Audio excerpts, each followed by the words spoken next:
প্রিয় শিক্ষার্থী বন্ধুরা, তোমরা সবাই কেমন আছো? আশা করছি সবাই অনেক বেশি ভালো আছো। তোমাদের 901 কোডের পরীক্ষা আজকে হলো। তোমরা পরীক্ষা কেমন দিয়েছো অবশ্যই সেটা জানিয়ে দেবে। আমি আমার পেইড স্টুডেন্টদের অলরেডি কিছু ব্যক্তি স্টুডেন্টদের নক করেছিলাম, তারা বেশ ভালো পরীক্ষা দিয়েছে। অতি সংক্ষিপ্ত কিছুটা কম ছিল, তবে সংক্ষিপ্ত রচনামূলক সব ছিল কমন। সবাই খুব ভালো পরীক্ষা দিয়েছে। অনেকে বলছে যে আমি প্রশ্ন সব কমন ছিল, কিন্তু আমি লিখতে মনের মতো করে যে একটা স্যাটিসফ্যাকশন ওইটা আমি লিখতে পারি নাই, তবে ভালো হয়েছে, আমি সবগুলো অ্যান্সার দিয়েছি।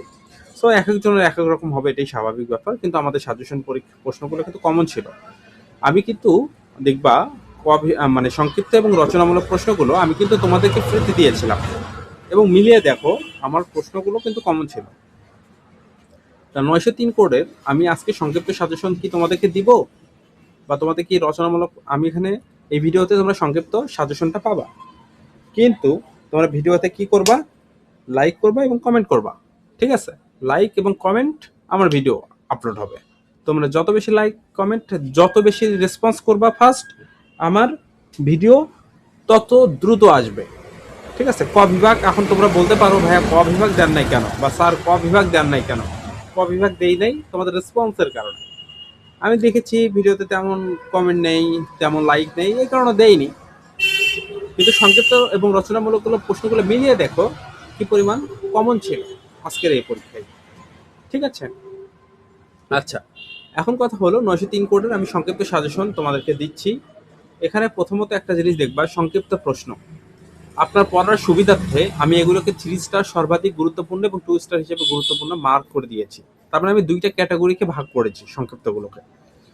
আচ্ছা, সবচেয়ে বেশি গুরুত্বপূর্ণ প্রশ্ন হলো 99% কমন উপযোগী হলো এই কয়েকটা প্রশ্ন। কি প্রশ্ন দেখো, রাজনৈতিক সামাজিকরণ বলতে কি বোঝো, রাজনৈতিক আধুনিকরণের 4টি বৈশিষ্ট্য লিখো, বৈধতা সংকট কি। এটা প্রায় এসে থাকে, এই প্রশ্নটা প্রায় এসে থাকে। আচ্ছা, অংশগ্রহণমূলক রাজনৈতিক সংস্কৃতি বলতে কি বোঝো, উপনিবেশবাদ ও নব্য উপনিবেশবাদের পার্থক্য লিখো।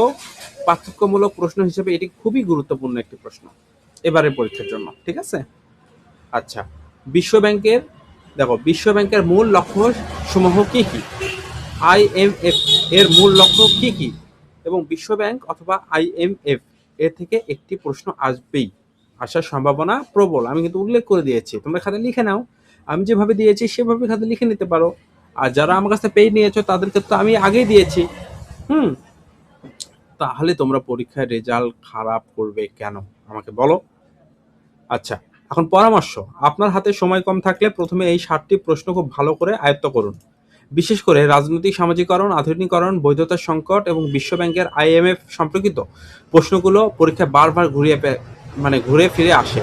সো এই 7টা প্রশ্ন সময় কম থাকলে মাস্ট পড়তে হবে। যদি মনে করেন আমি কিছুই পড়বো না, তারপরও 7টা পড়তে হবে। যদি মনে করেন আমার পড়তে হবে, তাহলে 7টা পড়তে হবে। তার মানে 7টা প্রশ্ন খুব অধিকতর গুরুত্ব দিয়ে পড়তে হবে।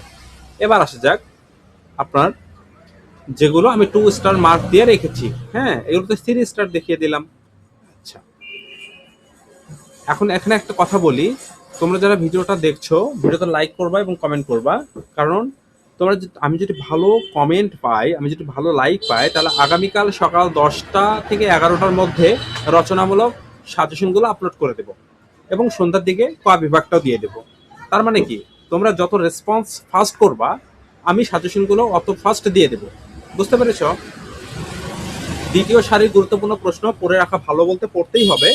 রাজনৈতিক সামাজিকরণের বৈশিষ্ট্য আলোচনা করো, রাজনৈতিক অস্থিতিশীলতার ধারণা ব্যাখ্যা করো, নব্য উপনিবেশ বলতে কি বোঝো, রাজনৈতিক যোগাযোগ বলতে কি বোঝো। এই ছিল টোটাল 10টা প্রশ্ন এবং ফাইনাল সাজেশন, যা আমি পেইড স্টুডেন্টদেরকে দিয়েছি এবং তোমাদেরকে ফ্রিতেও দিয়ে দিচ্ছি। ঠিক আছে, ভালো থাকবা, ধন্যবাদ সবাইকে। এ বলে আজকে ভিডিও এখানেই শেষ করছি। যত বেশি লাইক আগামীকাল, তাহলে রচনামূলক প্রশ্নটা আসতে যাচ্ছে 10টা থেকে 11টায়, এবং রচনামূলকে যদি আমি লাইক কমেন্ট পাই, তাহলে আমি আপলোড করব ক বিভাগ সন্ধ্যা 7টার দিকে। ওকে, বুঝতে পেরেছো তাহলে?